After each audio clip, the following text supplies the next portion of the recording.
Nu vil jeg så bevise logaritmeregneregel nummer 2. Den hedder logaritme til a divideret med b lige med logaritmen til a minus logaritmen til b.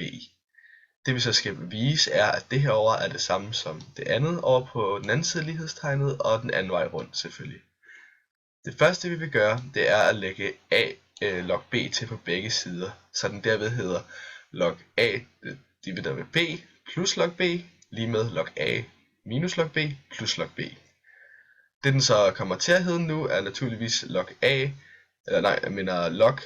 til a divideret med b plus log b, og så lige med log a, fordi at minus log b og plus log b er gået ud med hinanden. Nu benytter vi så regneregel nummer 1, logaritmeregneregel nummer 1 om summen af de to logaritmer. Og det vi så kan gøre er, at vi kan flytte det her log b ind i parentesen, så den bare hedder logaritmen af a divideret med b gange b lige med logaritmen til a. Og det eneste vi behøver at gøre nu er bare at reducere den venstre side, og da vi har to b'er her, går de altså ud med hinanden. Og så det eneste vi har tilbage på venstre side er logaritmen til a, og det er det samme som står på højre side. Så de er altså ens, og logaritmeregneregel nummer 2 er derfor bevist.